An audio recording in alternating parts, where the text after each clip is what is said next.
Reimagine Healthcare Business is powered by Ekersoft.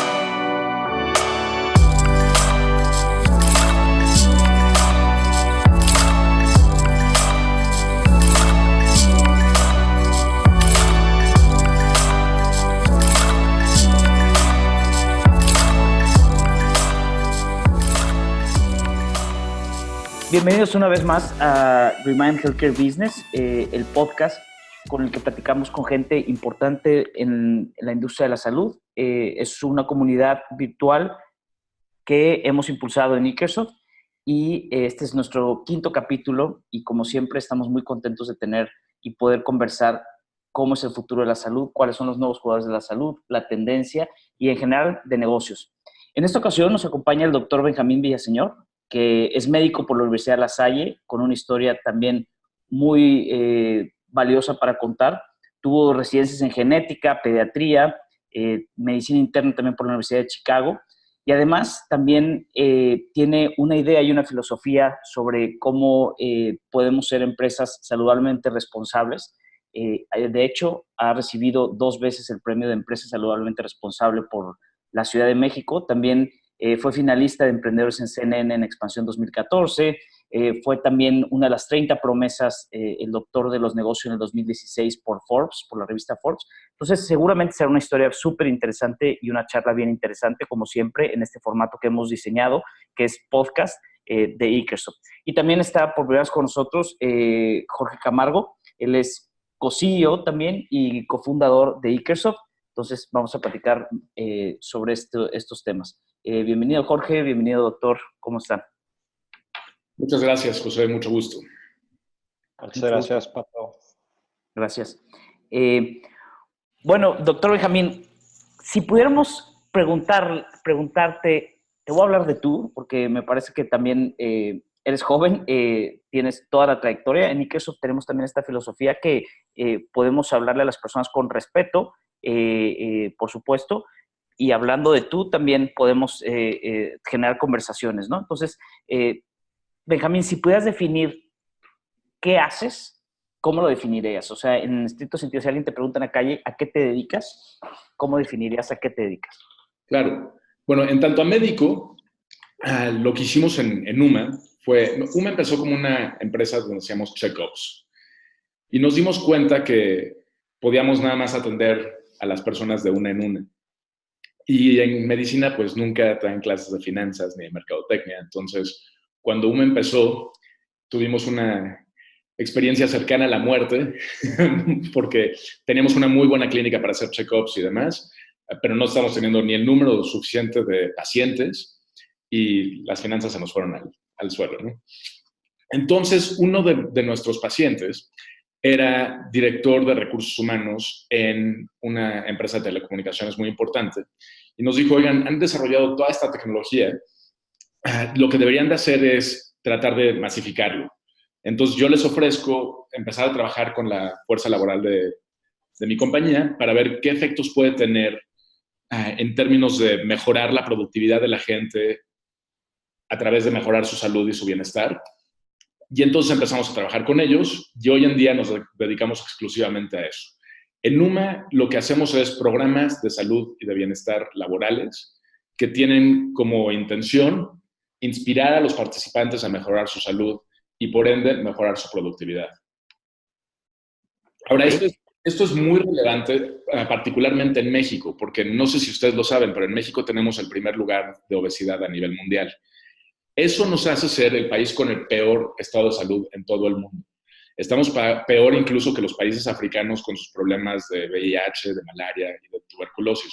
Porque si tenemos los primeros lugares de obesidad y de sobrepeso, entonces también vamos a tener los primeros lugares en diabetes, en hipertensión, en problemas cardiovasculares, todas estas cuestiones que se conocen como las enfermedades crónico-degenerativas, que tienen en común que una vez que se presentan ya no se pueden curar, solamente se pueden controlar, pero también tienen en común que todas se pueden evitar al 100% prácticamente con el estilo de vida adecuado. Entonces, lo que nosotros hacemos en México es, lo que nosotros hacemos en UMA es este tipo de programas que empiezan con una parte de detección temprana. Hacemos tamizajes. Un tamiz es un filtro y aquí lo que filtramos es a la gente y tratamos de encontrar a aquellas personas que tienen un problema sin incluso presentar algún tipo de sintomatología. La importancia de realizar un tamizaje es, en el caso concreto de México, la mitad de la gente que tiene una enfermedad crónica no lo sabe. Por ejemplo, 13 millones de personas tienen diabetes tipo 2, pero solamente 6 millones de personas saben que tienen diabetes tipo 2. 22 millones de personas tienen hipertensión arterial, pero solamente 11 millones están diagnosticadas. Y el más grave es, 52 millones de mexicanos viven con problemas de colesterol o de triglicéridos, y sin embargo solamente 8 millones de estos 52 saben que tienen el problema. Entonces, de lo que se trata es de que esta gente se entera que tiene ya la enfermedad o que está a un paso de desarrollar la enfermedad, para que pueda tomar cartas en el asunto antes de que la enfermedad sea irreversible y que el daño sea irreversible. Con esto también se contienen gastos y demás. Lo importante de todo esto es, a la hora de hacer diagnóstico temprano, podemos evitar, el 75% de los gastos atribuidos a las enfermedades crónicas se pueden prevenir. Y cuando una persona se hace uno de estos estudios, el 98% de los participantes dicen salir del estudio inspirados a mejorar sus hábitos. Entonces, ese es el primer servicio que ofrecemos, el del tamizaje. El segundo servicio que ofrecemos es la parte de seguimiento utilizando mucha tecnología. Son portales que desarrollamos para el sector asegurador y que tenemos nuestras propias marcas, por ejemplo, uma.mx. Y en este portal tú te metes y ya tenemos los resultados tanto de tus cuestionarios de salud como de todas las pruebas de tamizaje que se te han practicado. Y con base en esto te damos seguimiento a lo largo del año a través de un grupo de médicos, nutriólogos, psicólogos y entrenadores físicos que están en un call center. Entonces, tú tienes llamadas, dos llamadas al mes con quienes tú selecciones, con la intención de mejorar tu estilo de vida y reducir los gastos a tu salud, evitando así los gastos para tu familia, gastos a nivel individual, gastos para tu empresa y al final del día disminuyendo los gastos en salud a nivel país. Buenísimo. Wow. Está súper interesante. Después de esta introducción, en realidad tengo una pregunta que me iba a guardar para más adelante en la conversación, pero creo que ahora es el momento. Con esto que comentas, ¿cómo crees tú que la industria de la salud va a evolucionar? ¿Crees que, entiendo que la mayoría de sus servicios los dan del lado de salud ocupacional, donde la empresa es el cliente y tiene un incentivo económico de mantener a sus empleados sanos, ¿no? ¿Tú crees que la industria de la salud se va a mover en esa dirección preventivo? ¿Y cuánto tiempo le faltaría para que la mayoría de la industria actúe de esa forma en lugar del modelo reactivo con el cual hoy en día operamos? Esta es una pregunta muy interesante y hay que entender que cuando hablamos del sector salud, hay varios jugadores. Están desde los que pagan por los servicios, que son las aseguradoras, el IMSS y el ISSSTE. Tenemos los proveedores de medicamentos y de materiales médicos y materiales de curación, y los fabricantes de todas estas cosas. Tenemos a los hospitales, tenemos a los médicos, en fin, hay varios jugadores. Y dentro de estos jugadores también estamos el sector que nos dedicamos a la parte de prevención, que somos, desafortunadamente, en la actualidad, somos muy pocos. Entonces, yo creo que responder la pregunta es un poco difícil, porque, por ejemplo, el sector farmacéutico no va a ir hacia el tema de prevención en el grosso, porque si tú previenes enfermedades, entonces tú como sector farmacéutico, pues te quedas sin clientes, te quedas sin pacientes. Hoy en día es muy rentable para la industria farmacéutica estar en México. En un país donde tienes 6 millones de personas sin diagnosticar con diabetes, 13 millones de personas sin diagnosticar con diabetes, imagínate que un diabético todos los días se tiene que estar tomando sus hipoglucemiantes. Entonces, si tú trabajas en México, tienes un mercado cautivo de gente que todo el tiempo va a estar tomando sus medicamentos. Y lo mismo en el caso de los hospitales. Realmente a la gran mayoría del sector salud no le conviene tener una población saludable. Lo que creo que va a suceder eventualmente es que dentro de cada una de nuestras secciones vamos a tener que sacar soluciones que estén más enfocadas en la parte preventiva. Por ejemplo, en el caso del sector farmacéutico, no solamente estar sacando cosas para controlar una enfermedad, sino más bien suplementos nutricionales y cosas para evitar que desarrolles la enfermedad. En el caso de los médicos, por ejemplo, yo creo que vamos a regresar a un modelo como el que había en China hace muchos años, hace siglos, que es a los médicos chinos se les pagaba por mantener saludable a la gente y en el momento que la gente se enfermaba, en ese momento le dejaban de pagar a los médicos. Entonces hay un incentivo también para los médicos de mantener a la población saludable. Ahora, del tema de prevención, se ha dicho que es como el sexo entre los adolescentes.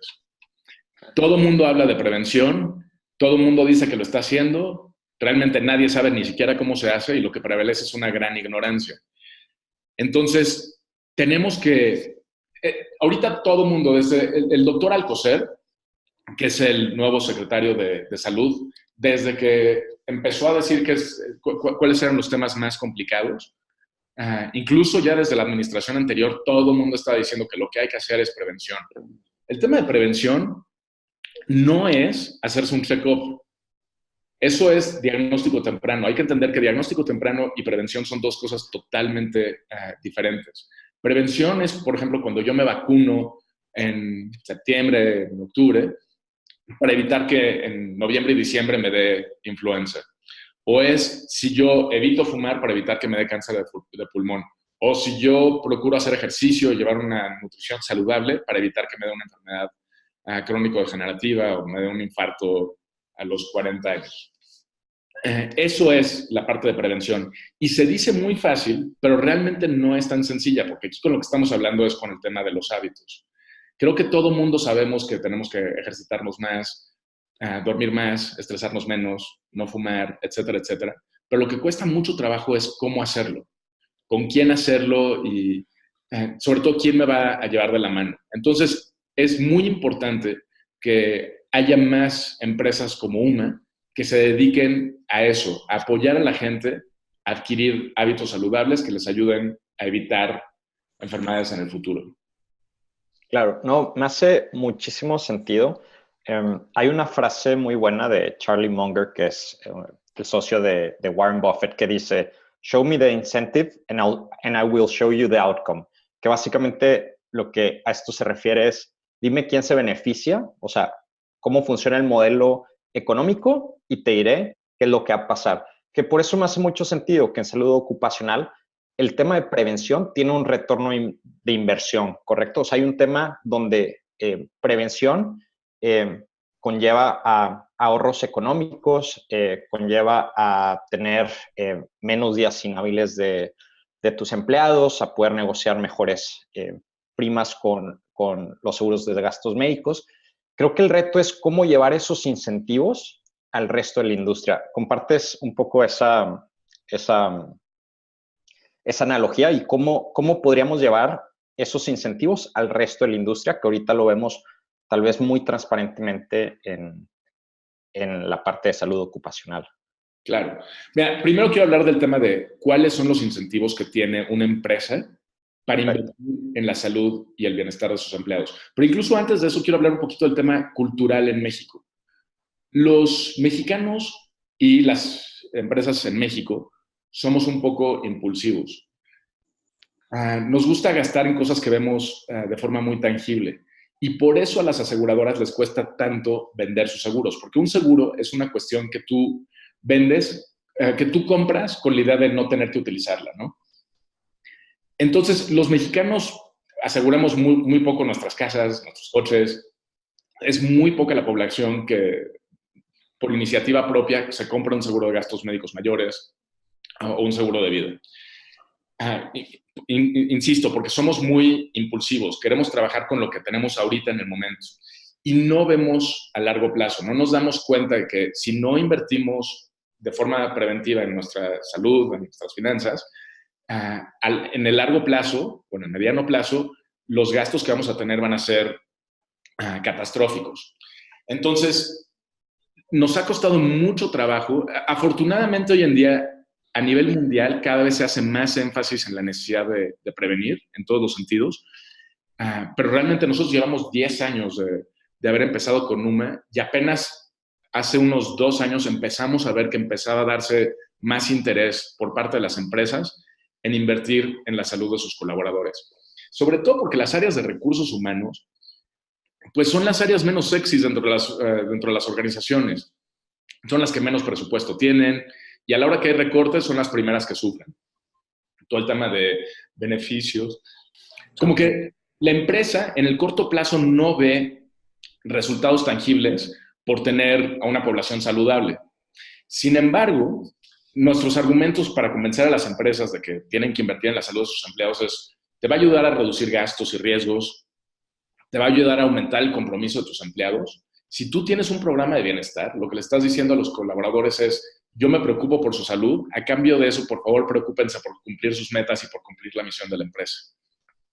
Hay una lucha ahorita entre las empresas por atraer al mejor talento y por retenerlos. Entonces, un programa de bienestar te ayuda mucho para eso. Obviamente, si tú tienes gente feliz, gente saludable, gente que goza de bienestar, aumenta su productividad. Esto se ha demostrado en estudio tras estudio.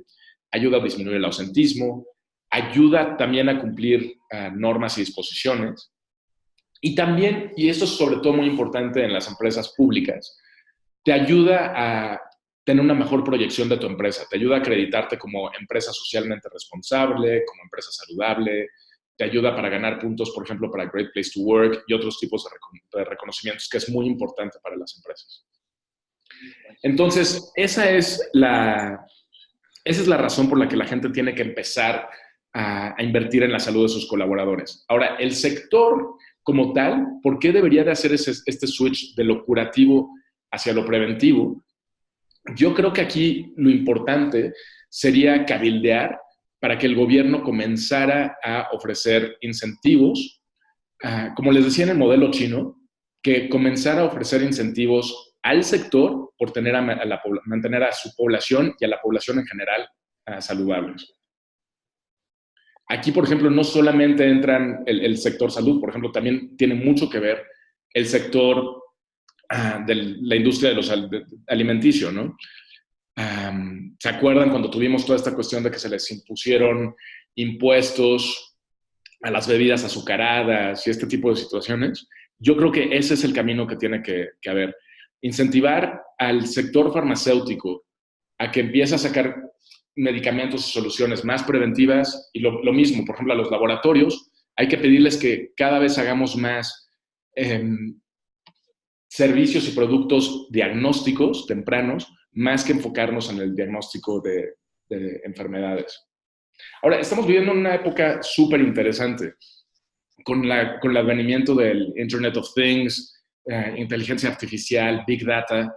Todo esto nos va a permitir conocer mejor el estado de salud de los grupos para poder diseñar soluciones, para poder ver qué es lo que realmente sirve para disminuir los factores de riesgo de una población completa. Entonces, bueno, estamos viviendo una era muy, muy, muy emocionante y yo creo que ahorita todo el sector tenemos que enfocarnos en sacarle jugo a esos datos para sacar cada vez soluciones más adecuadas para la prevención y el tratamiento de las enfermedades. Sí, es súper interesante, solo agregando un poco hacia esa dirección, ahorita es una época muy interesante, empezamos a ver nuevos modelos de negocio aquí en Estados Unidos, yo estoy en Austin, empresas como Forward o aseguradoras como Oscar, que empiezan a cobrar, por ejemplo, Oscar tiene clínicas, pero no te cobran por eventos, sino te cobran una suscripción para mantenerte sano. Y eso involucra el poder ir cuantas veces quieras a la clínica y hablar con diferentes especialistas, ¿no? Que es algo muy similar a lo que ustedes están haciendo. Entonces, creo que sí es un futuro bastante interesante el que nos va a tocar explorar en los próximos años. Sí, y aquí la temática es innovar o morir. O nos adaptamos a los requerimientos de la población, que es una población muy enferma, o como sector, pues vamos a empezar a extinguirnos. Solamente van a sobrevivir los que sean más innovadores y los que tengan la capacidad de hacer este cambio de lo curativo hacia lo preventivo. Benjamín, una pregunta antes de irnos hacia el futuro, porque me parece que esa parte es también súper interesante y podemos platicar ahorita sobre eso. Pero me surgió una duda que tal vez la contestabas un poco, pero me gustaría como ir más a fondo en esta parte.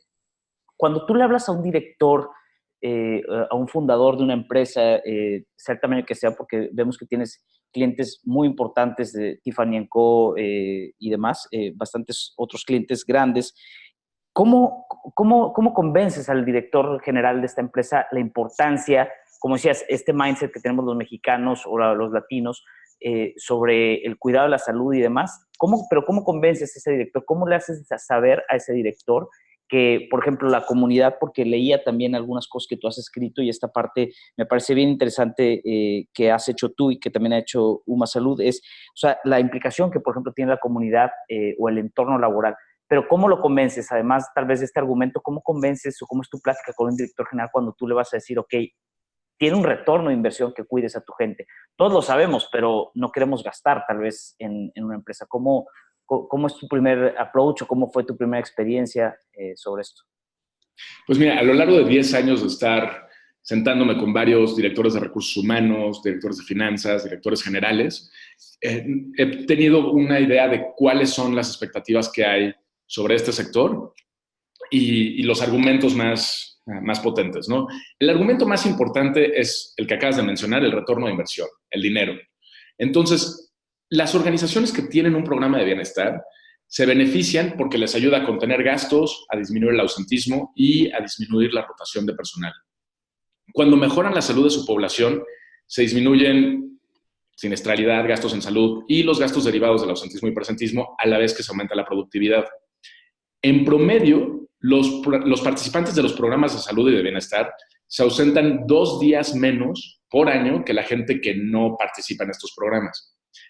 Esto representa, además de los sueldos ahorrados, que no se detienen procesos, que no se afecta la carga de trabajo de los compañeros que tienen que hacer el trabajo del colaborador ausente y que no se debe invertir en reclutamiento, en capacitación y en personal temporal, generando así un retorno de inversión de por lo menos 3 pesos por cada peso que se invierte en el programa.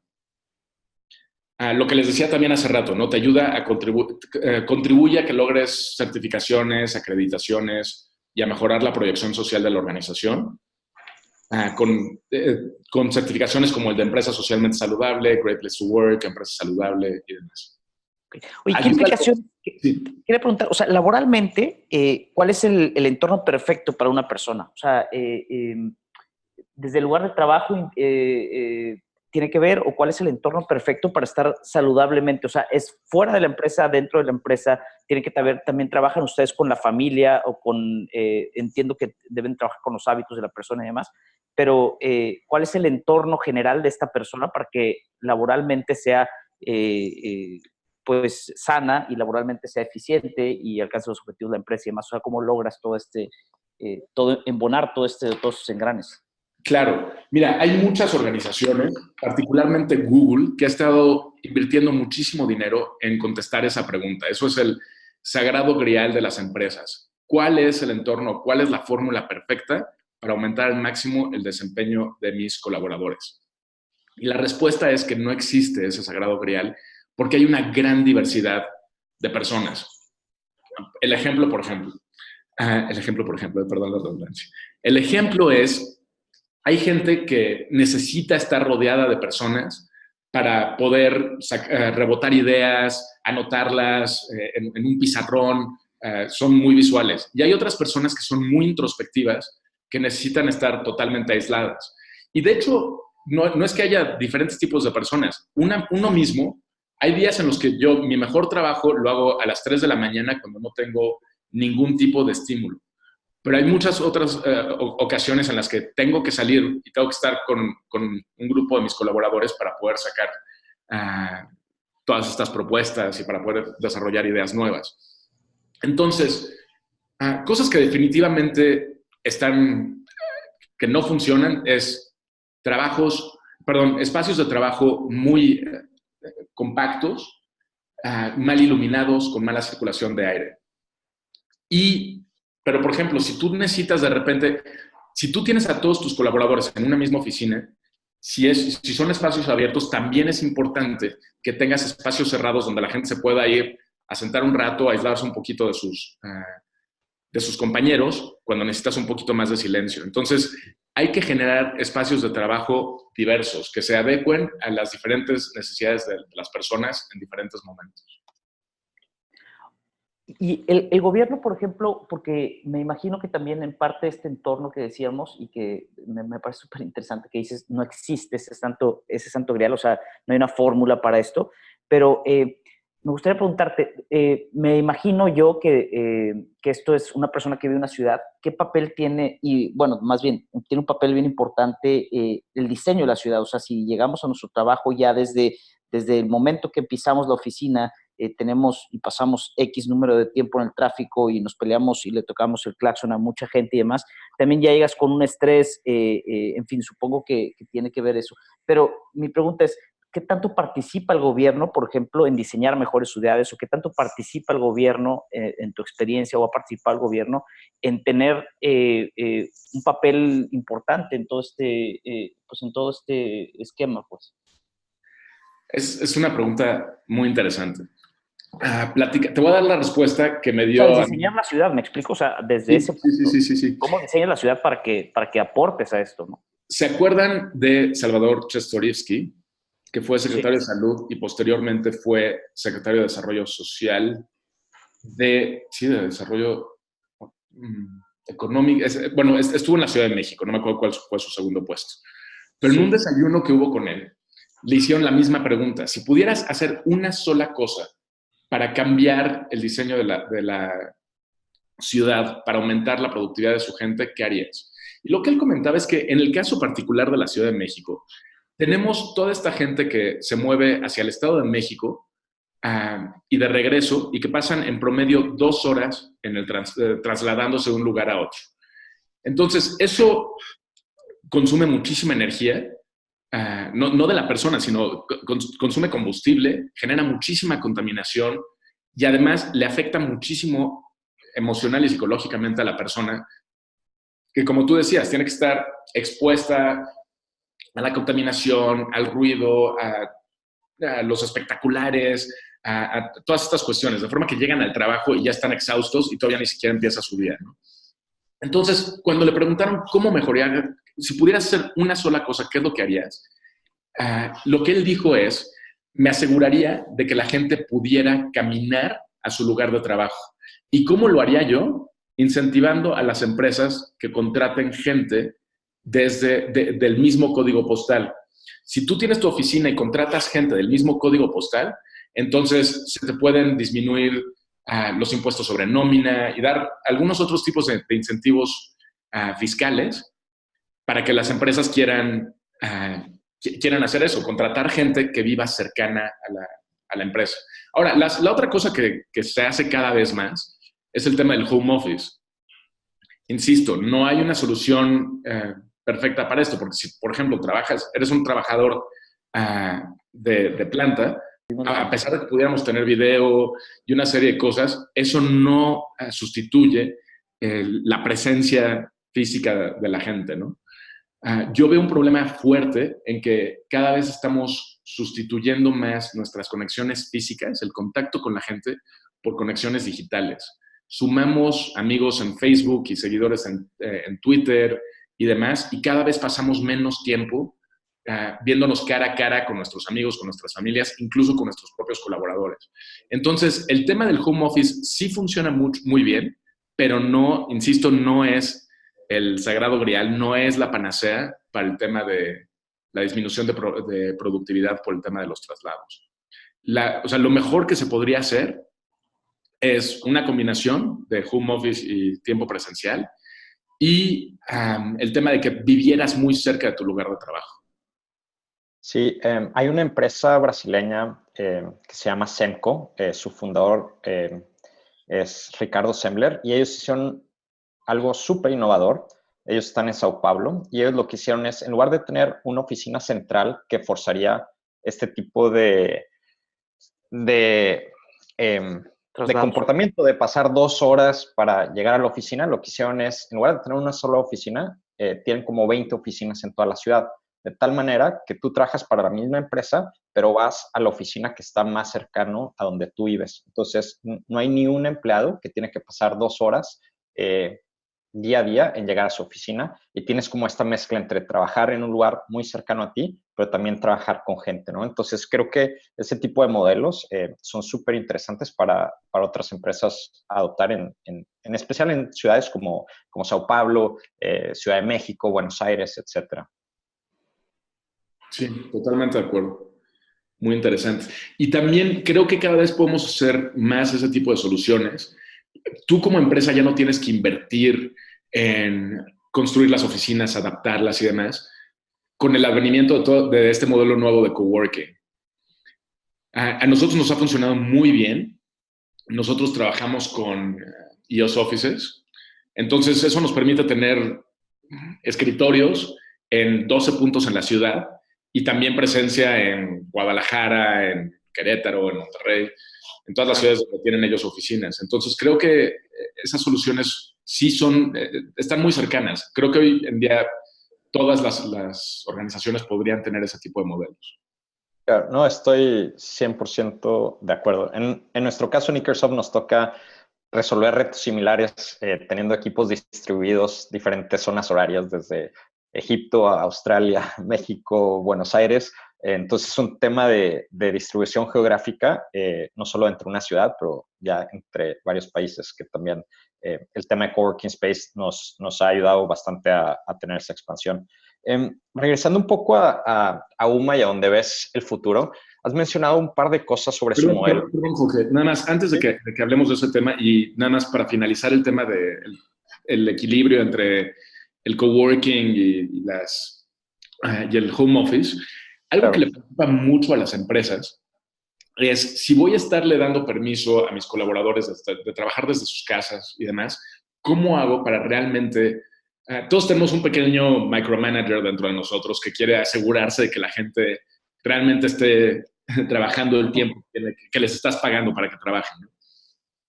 Entonces, otra de las soluciones no solamente es el tema de el coworking, sino todas estas aplicaciones que nos ayudan a medir la productividad que una persona tiene estando trabajando. Literalmente tienes relojes que miden cuánto tiempo estás en la hoja de cálculo, cuánto tiempo estás en el procesador de palabras y cuánto tiempo estás en redes sociales. Entonces, estos son el tipo de instrumentos que nos van a poder ayudar a medir la productividad de la gente de forma que en un futuro, hablando del futuro de la salud ocupacional y del bienestar laboral, creo que lo que tenemos que hacer es dejar de preocuparnos por dónde o a qué hora está trabajando la gente, sino por el tipo de resultados que están arrojando. Y esto tenemos que empezar a desarrollar más herramientas que nos permitan medir este tipo de métricas. Y con eso... Sí. No, 100% de acuerdo. En Ikersoft estamos también súper enfocados en eso. La salida fácil para administrar gente sería asegurarte que trabajen de 8 de la mañana a 7 de la noche, ¿no? Pero en realidad eso no te está diciendo nada sobre si estás dando los resultados que buscas, ¿no? Entonces, el camino difícil pero correcto creemos nosotros, que es administrar a la gente en base a resultados. Entonces, eso, una vez que empiezas a medir a la gente en base a resultados, te puedes empezar a despreocupar un poco de cuántas horas están trabajando, de dónde están trabajando, etcétera, porque estás viendo los resultados y los mides de acuerdo a eso. Entonces, creo que ese también es un reto súper interesante para cualquier empresa con todos estos cambios que vienen. Y también me gustaría agregar ahí, y entrando a la conversación, la verdad es que además de los resultados que por supuesto son importantes y es lo que buscan las empresas, pero también buscar esta parte de humanidad, ¿no? Que decía hace rato Benjamín, o sea, cada vez tal vez creamos menos relaciones cara a cara, pero también cómo las empresas buscan que su gente logre los resultados con todo lo que estamos hablando, ¿no? Salud y demás, pero que la comunidad y que haya relaciones personales significativas entre los empleados, ¿no? Entonces, sí, es un tema súper interesante en realidad, todo ese círculo que se crea a partir de eso. Correcto. Regresando un poco al tema específico de UMA y escuchando parte de lo que están haciendo y el problema que resuelven, viendo para los próximos 5 a 10 años, ¿ustedes se imaginan que van a seguir estando principalmente enfocados en el sector de empresas? ¿O cómo se imaginan su clientela en 5 años? ¿Tu cliente principal será el día de mañana una aseguradora? ¿Será el consumidor final? ¿Cómo se imaginan ese futuro? Claro. Mira, nosotros actualmente, como estamos conformados, es el 80% de nuestra facturación la hacemos a través de distribuidores. Los distribuidores realmente son el sector asegurador. Nosotros hacemos el programa de AXA, de Atlas, de MetLife, de Seguros Monterrey, New York Life.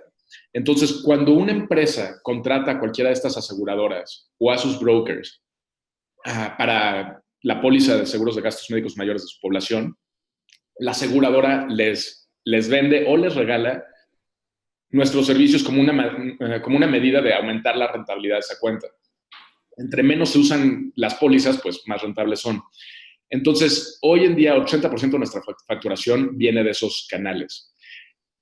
Las empresas, cuesta mucho trabajo generar conciencia sobre eso, todo por ese tema cultural que les decía mexicano, de la falta de prevención. Si no veo los resultados mañana, entonces no los tengo tangibles.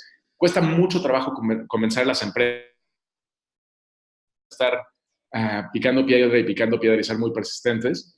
Cada vez hay más, cada vez los directores generales empiezan a ver más la necesidad de contar con este tipo de servicios. Entonces, ahorita lo que estamos viendo, lo que vimos este año es que empezamos a tener mucho más interés de las empresas en implementar este tipo de situaciones.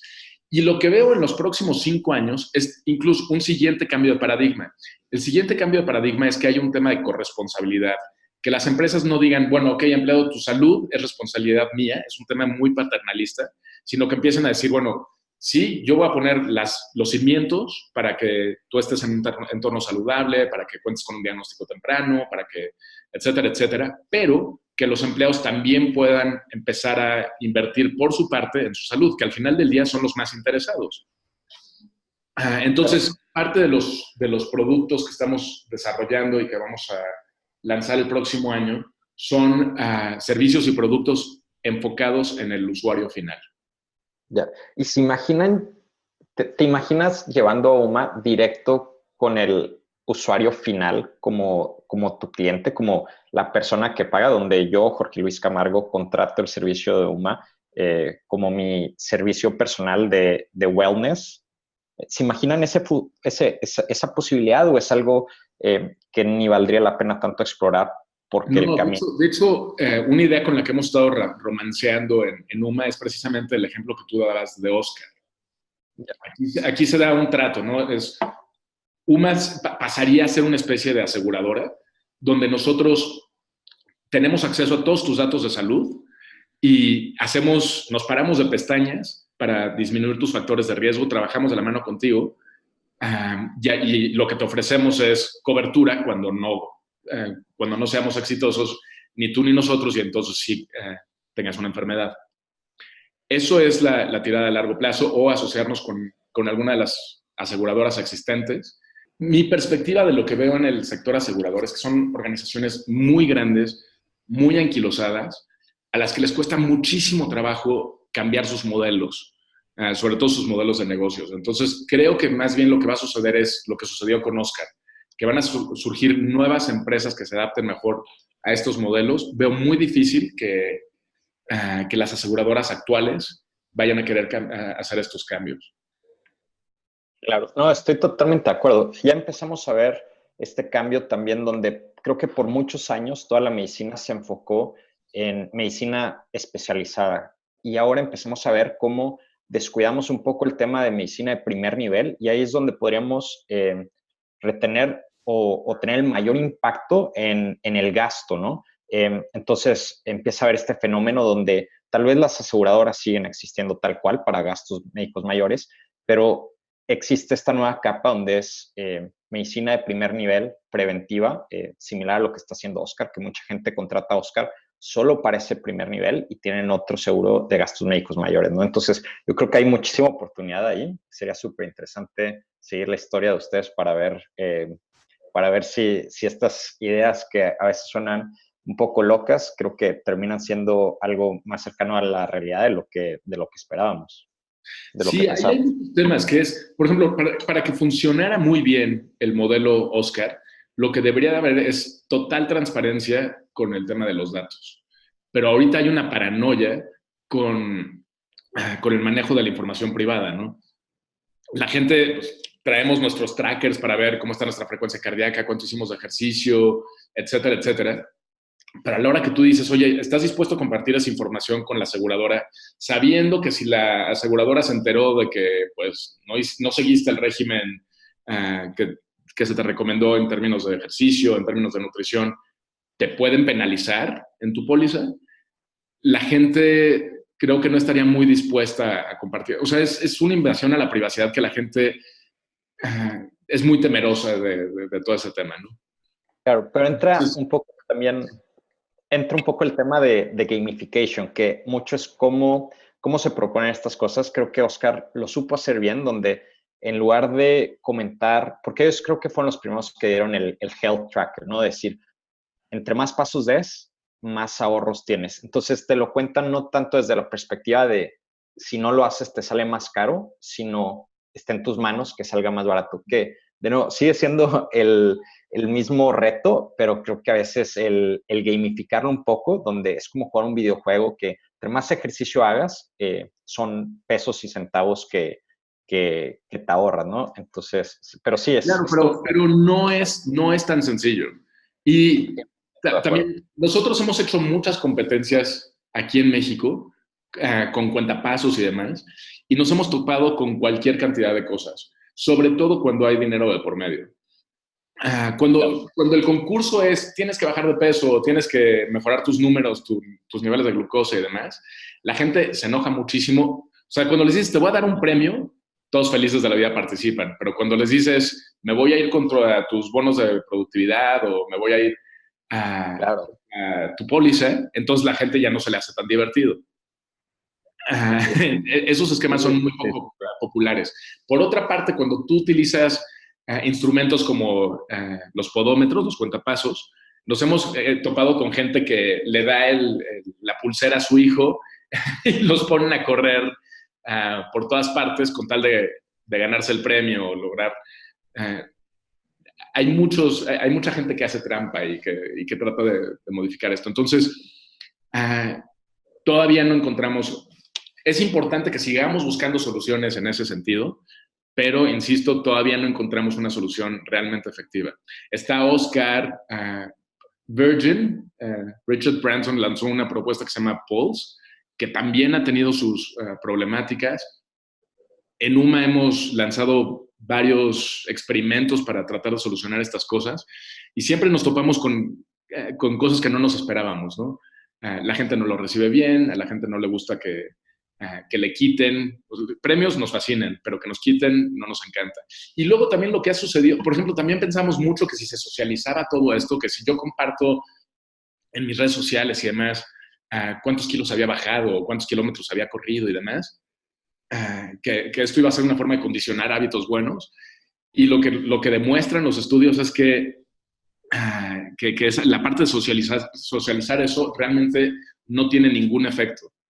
Entonces, hay cosas que parecerían bastante evidentes y a la hora que se ponen en práctica no son tan sencillas. Los seres humanos somos criaturas muy complejas. Nuestra psicología es... Y sobre todo, no puedes decir, como les decía hace rato, del espacio idóneo para trabajar, lo mismo sucede con los programas para generar buenos hábitos. Todavía no encontramos la solución y si ya lo hubiéramos encontrado, pues no tendríamos la epidemia de sobrepeso y obesidad que tenemos a nivel mundial, ¿no? Sí. No, seguro concuerdo, los humanos somos complejos. Siempre que hablamos de las complejidades de crear una empresa, regresamos a que la parte compleja de una empresa es los mismos humanos, cómo organizas gente y demás, cómo cambias hábitos. Seguro es un reto que, si bien el tema de gamification puede afectar o puede ayudar, no es la única cosa. Está súper interesante el tema. Sí, y bueno, por eso el valor que tiene que hagan ustedes este tipo de ejercicios, como este podcast. Se necesitan tener muchas conversaciones, se necesitan sumar muchas ideas y sobre todo no tener miedo al fracaso. Hay que salir, experimentar y de lo que funcione, hacerlo más y mejorarlo y de lo que no, pues lo echamos a la basura. Pero sí hay que tener este tipo de conversaciones. Sí, sí, es algo de lo que estamos tratando de cambiar. Yo, si hoy en día tengo una duda de cómo crecer un modelo software as a service B2B y he hecho un Googleazo, hay un montón de blog posts que hablan sobre gente cómo ha fracasado y cómo ha tenido éxito en diferentes cosas. Si hago lo mismo para un tema súper específico de salud, en realidad es que no hay tanto contenido, ¿no? Es algo que queremos tratar de apoyar un poco, no solo contar las historias de éxito, pero también qué no ha funcionado para ver de ahí qué podemos modificar la segunda vez que se intente. Claro. Pues Benjamín, muchísimas gracias. Creo que ha sido una conversación bien interesante. Podríamos estar muchísimo tiempo como con los otros invitados platicando sobre estos temas y es una buena señal que en salud, en tecnología y en cuidado en general, o en este caso en prevención, pues hay muchísimo que hacer. Entonces, ¿hay algo más que quisieras decir? ¿Hay algo más que quieras agregar, Benjamín? Algo que no te hayamos preguntado. Pues quiero agradecerles la iniciativa de tener este podcast. Les deseo mucho éxito y pues mi mensaje para su auditorio es no tengan miedo de implementar nuevas ideas, sobre todo si están en el área de recursos humanos, si son emprendedores, si son dueños de empresas. Es muy importante apostarle al tema de la salud, del bienestar y de la felicidad de los colaboradores. Y en el mediano y largo plazo van a ver que todo esto se traduce en mayor desempeño y en mayor productividad de sus negocios. Jorge, ¿algo más que quieras decir? No, muchísimas gracias, Benjamín. Fue una conversación súper buena. Seguro en los próximos meses tal vez te buscamos para echar el round 2. Hay muchos temas que me gustaría seguir explorando, pero muchas gracias por tu tiempo. Muchas gracias a todos y si les gusta el podcast de Remind Healthcare Business, les gustó esta conversación, no olviden también compartirlo en redes sociales, contárselo a otros colegas y bueno, en general crecer esta comunidad para compartir sobre salud y tecnología. Muchas gracias y nos vemos en la próxima. Gracias a ustedes.